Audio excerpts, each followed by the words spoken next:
Players Association has approved a December 22nd start date for the 2020 and 2021 NBA season. It's going to be 72 game regular season. Training camp expected to start on December 1st. So let me bring in Jimmy and Andrew here. What do you guys think of this decision? I think the NBA, like most leagues right now, is in a tough spot. They basically had two options here, right? You could either have a longer off season, start in mid to late January, and have a season of like 50 or 60 games. That would be less revenue. Or you could have this, which is going to be the shortest off season in the history of the NBA. 72 games, more revenue, but barely any off season. It's a really hard spot for the NBA to be in because from the sounds of things, it's not going to be a bubble. They're going to do this as normally as possible. And I think, the players, this felt kind of inevitable because I don't know if the players love this, but it's really their best of a few bad options. And I think Michelle Roberts, who's the head of the Players Association, is a real pragmatist. And we've seen it, whether it was coming into the bubble in May and June, whether it was, talking to players and keeping them informed on what they would lose out on if in late August, after the Jacob Blake shooting and the players going on strike, if they had decided to end the season at that point, what would be lost in their revenues and so on and so forth. So I'm sure that she has the players extremely up to date on the consequences of what would happen going down one path or the other. That being said, look, it's a tough spot for the NBA. And you also have to factor in the possibility that we could have the Olympics in July. Big if right now. And if you made me bet, I would probably say that it's not going to happen.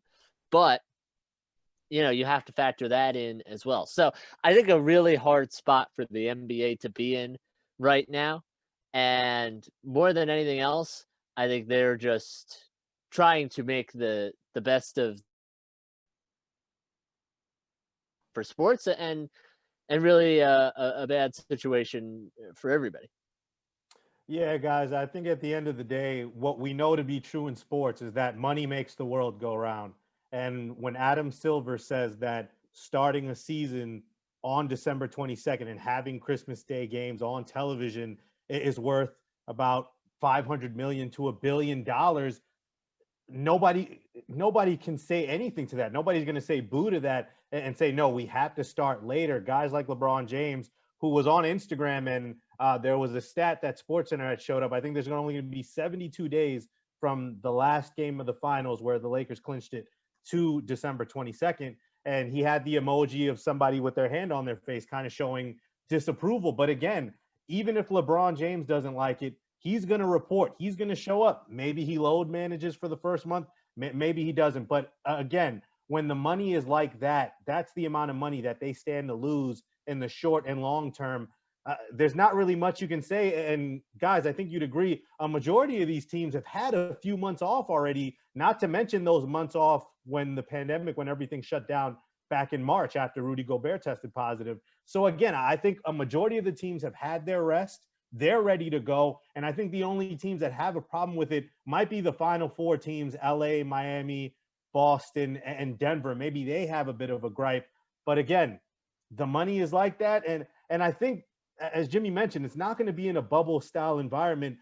Kevin O'Connor of The Ringer had said that the NBA potentially wants to have MLB-style series to reduce travel for the upcoming season. So we could even see teams face each other, 2 times in 3 days or 3 times in 5 days to make things a bit easier. Not sure how that's going to work. That'd be interesting to see. But Sam, it looks like the NBA is trying to work things out and navigate itself so that this upcoming season, whether it does and ultimately is a bit earlier than expected, it does work out in the long run, and they're able to get another full season in, whether it be 72 games or not. That's still essentially a full season. So I think that's what the NBA is most focused on. Adam Silver, they want to get another season in, and if they can get it outside of the bubble, that's even better.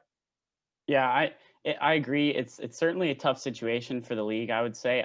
From a financial perspective, it totally makes a lot of sense. Obviously, the sooner you play, the better in that scenario. And then for Christmas Day is a huge day for the NBA. I think it's great for fans too, coming back to watch their team start on Christmas Day. It's a lot of casual fans, I feel like, for the NBA start watching around then anyway, around that season. So that's definitely good for a fan perspective as well and for revenue. But I think the decision is also about the season after this one as well, because they're really trying to get on that normal schedule, back on that regular track, the October to June typical schedule of the NBA that we're used to seeing. And I think in order to do that, they kind of have to balance between, okay, let's play enough games this year to make it legitimate. 72 is plenty, but as well as giving these guys a little bit of a break, at least enough of a break.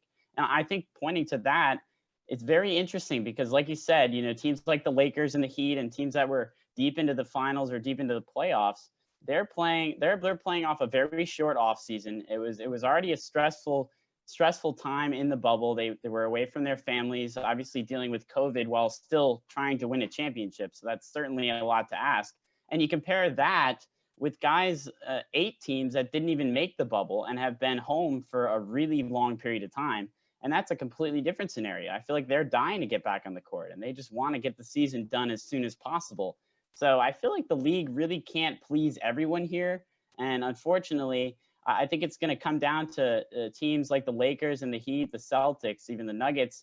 They're going to have to deal with that short off season in these strange circumstances. I think the league is focused on revenue. It's focused on getting on track for a regular normal season from October to June the following year. So I think that's something that these teams kind of just have to sacrifice in order to have as normal of a season as we can next season for the NBA.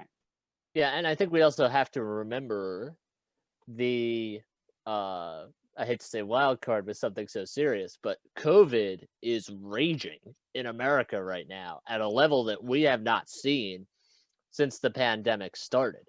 So that's the ultimate kingmaker here, because the NBA's whole idea of going into the bubble was nobody's going to get COVID. They were right. Whether we'll see what winds up happening. I don't think we're going to get a vaccine tomorrow, so who knows what's going to happen with this virus. Everybody says the winter is going to be absolutely terrible. So if at some point there are a spate of games canceled, does the bubble become necessary? I don't know. So again, that's where the NBA is right now. They want to do things normally. They've even talked about having fans in the suites. I'm not sure if that's realistic at the jump, but again, we'll see what happens. But I think there's a lot to examine here with the NBA. They're in a difficult spot, but Adam Silver's done a great job through this entire thing, and I'm going to trust him to get through this season, and then hopefully after that we'll be at or close to normal by the fall of next year.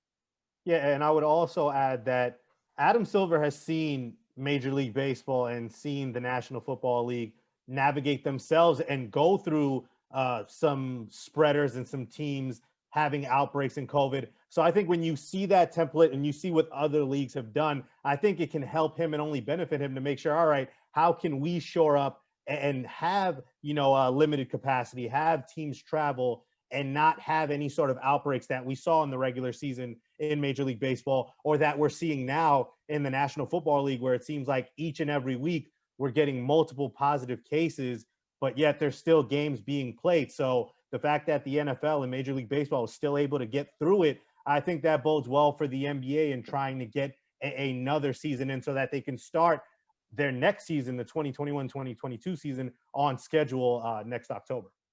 Yeah, and it's interesting because the NBA had 0 positive cases, so they've never dealt with it before, which is crazy to say, but I mean, it's impressive on their part. So it'll be interesting to see how they deal with it. I think Silver has done a great job, and I think he'll continue to do a good job.